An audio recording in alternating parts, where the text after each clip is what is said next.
Oke, sebelumnya kita sudah membuat untuk simulasi menggunakan metode numerik di Excel, terutama distribusi temperatur solid dari T ujung yang diketahui. Kemudian kemarin kita telah membuat juga untuk yang bagian B, di mana yang diketahui itu adalah di bagian sebelah kanan ini adalah kondisi lingkungan dengan T udaranya ada, kemudian untuk koefisien konveksinya juga ada begitu. Nah, hasilnya seperti ini yang pernah kita coba buat ya. Nah, jadi suhu di ujung material sini suhunya 85,8 yang memang kontak dengan udara. Nah, sekarang kita akan coba bandingkan hasil simulasi numerik di Excel ini, kita bandingkan dengan simulasi menggunakan SolidWorks. Oke, kita masuk ke bagian SolidWorks.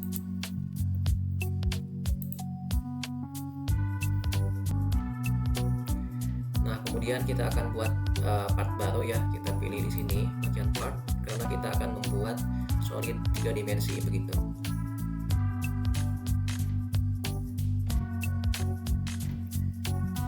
Nah, kemudian kita lihat di sebelah kiri sini, ini adalah Tree Manager ya. Jadi di sini kita lihat history bagaimana kita menggambar begitu. Nah, di sini kita akan menggambarkan gambar 2 dimensi terlebih dahulu, apakah memang di bagian tampak depan, tampak atas, atau tampak kanan. Kita akan coba gambarkan karena memang ini anggaplah ini tampak depan. Nah, maka kita akan gambarkan 2 dimensi kotak ya untuk tampak depan begitu. Kita pilih front plane, kemudian kita pilih sketch. Nah, kita gambar 2 dimensi dulu, kemudian nanti kita tarik menjadi objek 3 dimensi.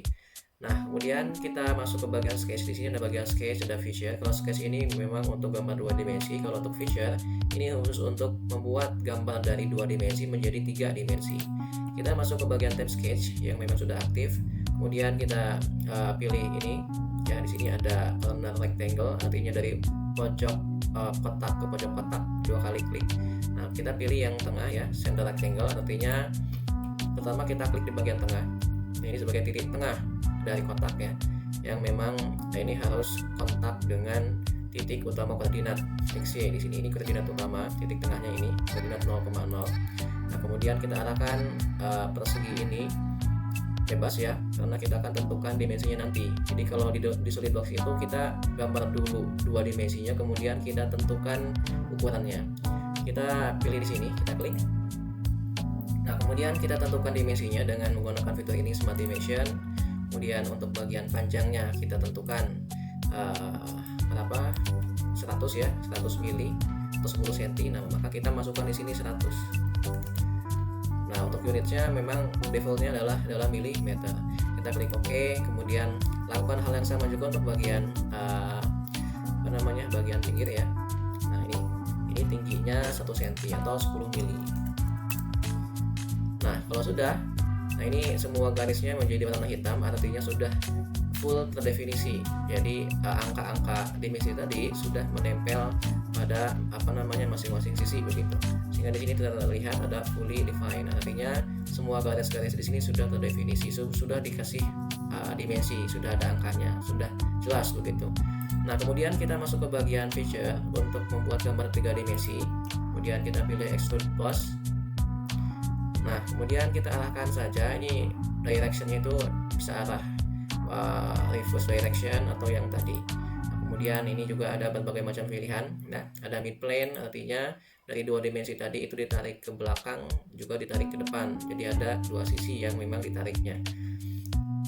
Oke, kemudian kita isikan untuk ketebalannya. Untuk ketebalan dari balok ini sebesar 10 mili atau sama dengan 1 cm. Kita klik OK. Nah, sehingga terbentuk balok seperti ini.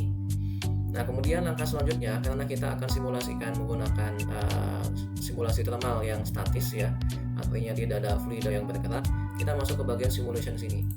Nah, kalau tab simulation itu belum ada, nah maka kita harus memastikan untuk mengaktifkan terlebih dahulu fitur simulation ini. Nah, maka kalau tidak ada, silakan bisa langsung masuk ke bagian menu tools, kemudian kita pilih add-ins. Nah, di sini pastikan terchecklist SolidWorks simulation begitu. Nah, ini ya, dua-duanya terchecklist ya. Nah, kemudian pastikan juga untuk percobaan ke depannya kita akan menggunakan SolidWorks Flow Simulation. Ini juga kita aktifkan untuk praktikum berikutnya. Kemudian kita klik OK. sehingga di sini akan muncul tab yang baru, yaitu tab simulation. Sebelah kanan ada tab flow simulation. Oke, kemudian kita masuk ke ini tab simulation, kemudian kita pilih new study. Nah, di sini kita akan memilih bagian thermal. Kalau seandainya seperti ini kan tidak bisa dipilih ya. Nah, maka kita harus kita akan memilih mode dari SolidWorks-nya. Saya close dulu. Kita masuk ke bagian tab SolidWorks Add-ins. Nah, kita pilih di bagian sini SolidWorks Simulation. Kita pilih di bagian yang Simulation Premium. Misalkan kalau Premium saja itu hanya statik doang yang aktif. Nah, kita pilih bagian yang sini yang ketiga. Kemudian kita balik ke Simulation. Kita pilih New Study. Nah, sehingga untuk Advanced Simulation bagian thermal ini sudah aktif. Oke, maka kita pilih bagian thermal. Oke, misalkan namanya thermal 1. Oke. Kemudian kalau sudah, kita klik OK. Nah, kemudian selanjutnya di sini ini bagian-bagian yang akan kita berikan batasan ya. Nah, kita lihat di bagian part 1 ini adalah bagian solid. Nah, kita akan membuat batasan solid ini materialnya apa begitu. Nah, saya contohkan kita buat material ini sesuai dengan yang contoh di Excel itu adalah carbon steel ya. Oke, kita klik kanan part 1, kemudian apply atau edit material. Kemudian di sini ada SolidWorks material ya. Jadi kita pilih SolidWorks material, kita pilih steel, kita pilih paling atas carbon steel sheet dengan K-nya sebesar 52. Kita pilih apply, kemudian kita close, sehingga di sini nama part 1 ini sudah terikat dengan materialnya, yaitu carbon steel sheet. Nah, kemudian kita masuk ke bagian selanjutnya. Untuk connection ini tidak ada ya, karena memang hanya satu objek saja. Artinya interaksi antara objek satu dengan objek yang lain tidak ada, karena hanya satu objek. Nah, kita masuk ke bagian thermal load. Jadi ini adalah perlakuan panas pada objek yang ada di sini. Nah, thermal load kita klik kanan.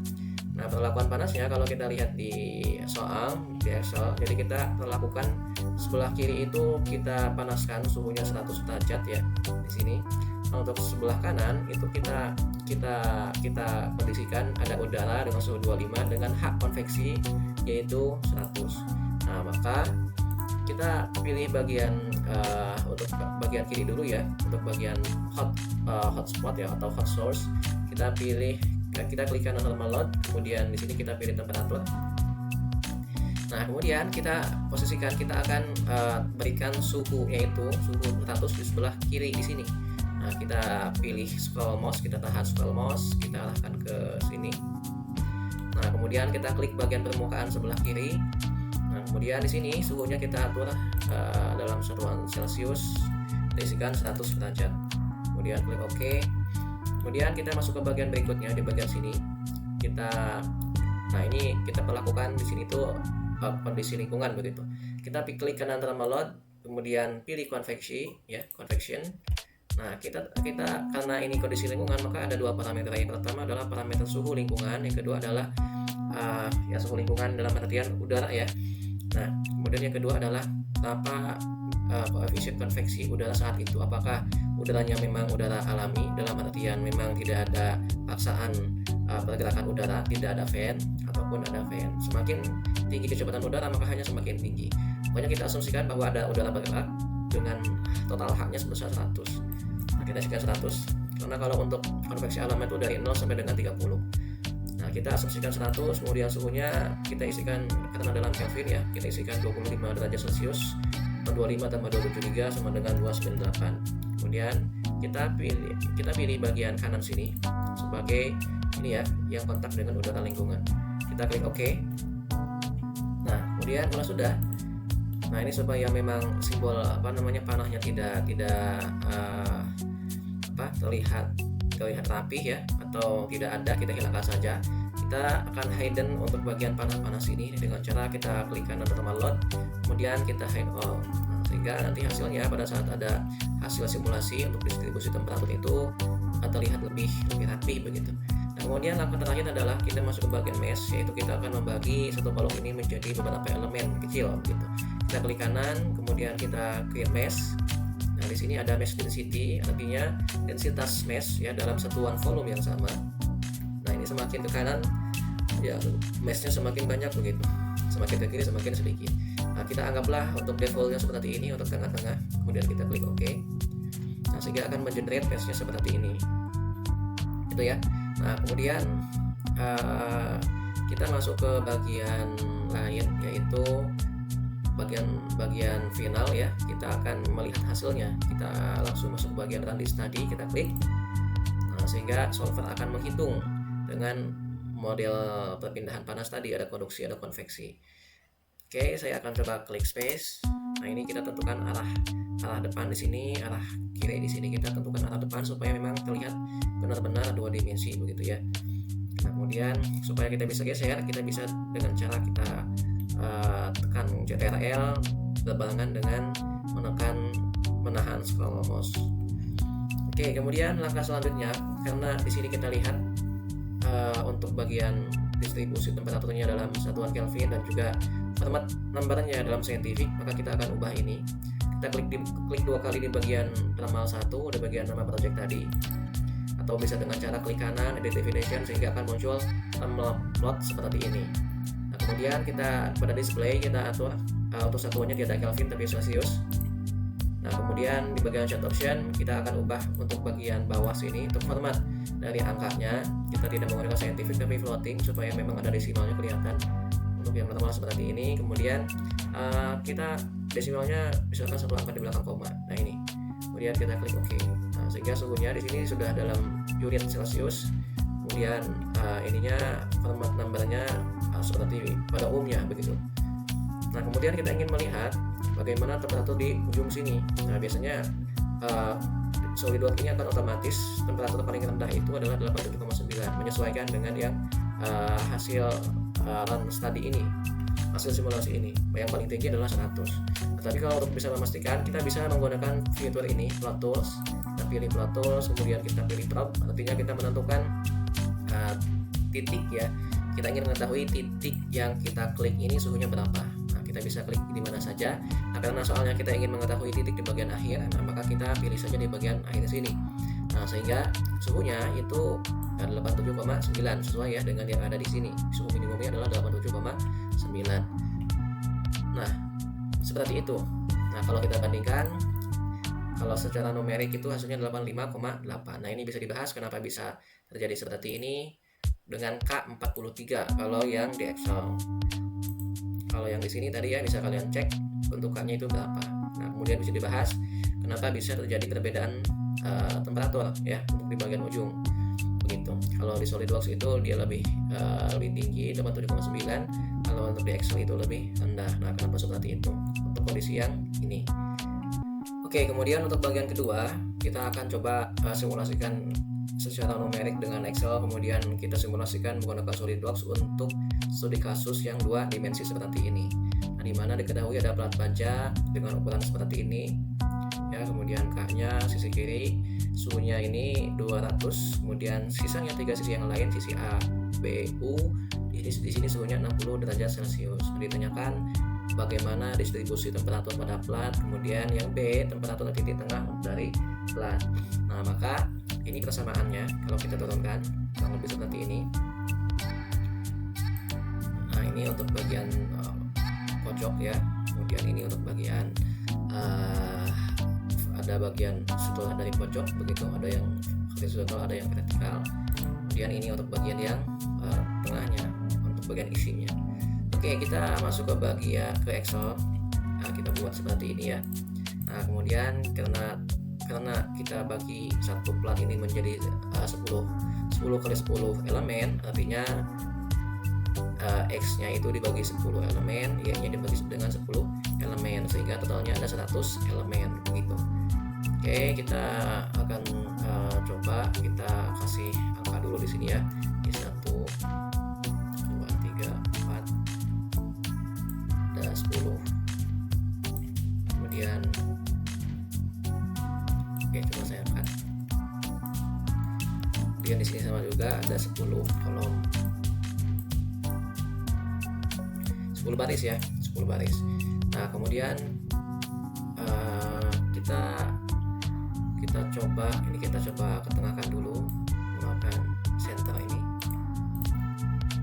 Kemudian kita isikan untuk yang ini suhunya bagian atas itu suhunya 60. Ya. Nah, ini suhunya 60. kemudian ini suhunya 200. Nah, ini kita kopikan ke bawah, kemudian kita kopikan di sini. Nah, sehingga kotak ini adalah platnya. Ini ya, kita kasih berdata saja. Ini adalah plat, pinggirnya suhunya 200, atasnya 60, bawah dan kanan juga sama 60. Oke, kemudian kita akan coba supaya kotaknya memang membentuk persegi. Kita coba atur, atur supaya lebih kecil kolomnya. Nah, misalkan seperti ini. Nah, kemudian bisa kita coba atur juga untuk bagian ini ya, bagian garisnya supaya dia terlihat lebih kotak begitu. Nah, kemudian kita kopikan dulu ini ke kanan sini.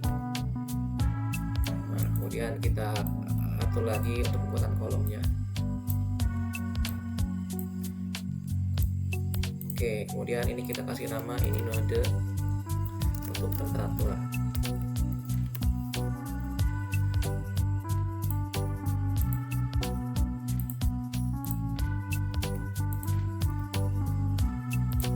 Yang kanan ini node untuk kalor. Nah, ini kita hapus ya kalau yang kanan, karena kita akan isikan hanya di bagian dalam kotaknya saja begitu. Nah, kita akan kasih warna ya. Oke, kita sudah buat sudah kita kasih warna untuk bagian key di sini ya. Ini untuk key bagian key 1. Untuk key 1 di mana kita masukkan persamaan yang ada di sebelah kanan. Pokoknya yang warna biru ini kita masukkan di tiap-tiap pojok dari plat, yaitu key 1 di sini, ini key 10, key 91, ini key 100. Kalau key 1, nah isinya ini ya. Jadi kurang lebih kita mengunci untuk nilai K dan delta Z, kemudian kita kalikan dengan suhu yang ada di sini, ada T0, TA. T0 itu yang suhu 200 di sini ya, 200. TA itu yang atas, kemudian yang T1 di sini, T2 bawahnya T11. Nah, begitupun yang lain begitu. Nah, jadi ini saya hapus dulu saja. Kondisi awalnya seperti ini untuk tiap-tiap persamaan. Nah, jadi kalau untuk yang biru ini kita masukkan karena rumusnya agak berbeda semua, sehingga ini kita masukkan manual semua begitu untuk yang kolom warna biru. Kemudian untuk yang warna hijau, misalkan ini key 2. Nah, key 2 ini kita kopikan ke kanan begitu. Nah, karena apa? Karena ini kurang lebih mirip-mirip polanya ya. Kemudian untuk key 11 yang ini kita tarik ke bawah, kita kopikan ke bawah. Kemudian ini untuk key 20 kita tarik ke bawah, kemudian key 92 kita tarik ke kanan. Nah, ini tuh ada angkanya ya. Ya, karena ya kalau kita ya perbesar kolomnya itu ada angkanya. Oke, kemudian yang ini karena sama semua, konsepnya sama semua, maka kita tarik saja ke semua warna kuning begitu. Nah, kalau sudah, nah, saya coba ini inisiasikan suhunya misalkan 100. Semuanya 100. Kemudian kita coba kasih warna yang ini. Kita beri conditional formatting, kemudian color scale, kita pilih yang ini, red, yellow, green. Nah, kemudian setelah itu kita solve ya, kita pecahkan agar nilai key di sini semuanya nilainya 0 dengan cara mengubah suhu dari 100 elemen ini. Oke, kita masuk ke bagian data, kemudian solver. Nah, kemudian kita pilih set objektifnya yang ini ya, bebas. Kemudian value of nya menjadi 0. Kemudian by changing variable cell-nya adalah yang ini yang akan diubah otomatis oleh Excel. Nah, kemudian yang constraint-nya itu adalah yang ini ya. Ya, semua nilai key gitu. Oke, kemudian kita solve. Oke, tidak error sehingga distribusi suhunya seperti ini ya. Oke, kemudian kita ingin menentukan suhu di bagian tengah, yaitu di bagian ini. Nah, kita bisa rata-ratakan sama dengan average dari 4 kolom ini. Enter. Nah, suhunya 95 derajat Celcius begitu. Itu untuk di Excel. Nah, kemudian kita akan coba bandingkan, disimulasikan di SolidWorks. Ya, caranya kurang lebih sama seperti ini caranya. Ya, saya akan coba persingkat saja untuk membuat simulasi untuk 2 dimensinya. Kita pilih new, kita pilih path, oke, kita pilih front, sketch, pokoknya sesuaikan dengan yang ada di soal, dimana ini ukurannya 100, ini juga sama 100. Kemudian ke feature, di extrude, oke, itunya 10 mili atau 1 cm. Kemudian masuk ke bagian simulation, field study, oke, termal 1, kita kasih materialnya adalah carbon steel, play glass. Kemudian thermal loadnya suhunya pertama kita suhu paling panas itu di sebelah kiri sini, suhunya 200 ya, coba kita cek dulu ya, suhunya 200. Nah kemudian kita klik lagi untuk thermal load yang selanjutnya, yaitu 3 sisi, yaitu sisi atas, kanan, dan bawah. Nah ini 2 dimensi ya, jadi ada ke arah X dan ke arah Y, tidak ke arah Z. Sini nggak ada ke arah Z, nggak ada yang tembus ke belakang ataupun ke depan. Nah suhunya kita atur suhunya 60. Oke, kemudian kita berikan mesh, skip mesh. Oke, default saja dulu sehingga base-nya seperti ini. Nah kemudian kita radius tadi. Oke, supaya ini kita hilangkan panahnya dengan cara kita klik kanan thermal load, kemudian hide all. Kemudian untuk bagian thermalnya, unitnya kita ubah menjadi Celsius, dan juga format numbernya kita ubah menjadi floating dan 1 angka di belakang koma. Oke, kemudian kita tampilkan front plane tampak depan seperti ini. Kemudian kita akan coba bandingkan dengan yang ada di Excel sini ya. Tempat tertutup titik tengah atau T centernya adalah, nah karena tadi kita membuat koordinat utama 0,0 di sini ya, maka kita bisa menggunakan fitur probe, tempatkan di area kurang lebih 0,0. Kita coba saja. Ini berarti X nya 2,98, artinya kita harus agak ke kiri sini. Nah ini ya, suhunya 95 derajat Celcius begitu. Untuk koordinat 0 kurang lebih 0 ya, ini jelas sekali 0,0 begitu. Nah sehingga sama ya. Nah kenapa sama? Nah itu bisa nanti dijelaskan ya. Untuk konveksi kenapa berbeda? Nah kalau untuk yang masing-masing sisi diketahui temperaturnya ya, maka suhu untuk di bagian apapun itu kurang lebih sama gitu. Nah kenapa seperti itu? Nah nanti bisa dijelaskan. Oke, coba kita buktikan yang lain. Misalkan kita ingin tahu ternyata suhu di antara ini ya, nah, anggaplah 3/4 ya, suhunya di antara 73 dan 80 begitu ya. Oke, kita coba lihat suhu untuk di area sini 3/4. Nah suhunya di antara 73 dan 80 ya, suhunya 75,4 ya, kurang lebih ya harusnya sama ya, seperti itu. Ada kalau berbeda ya, kalaupun berbeda ya berbedanya sedikit gitu, ataupun ya nanti bisa dijelaskan kenapa bisa berbeda, apakah karena mesh ataupun karena parameter apa yang memang diketahui begitu. Oke, seperti itu.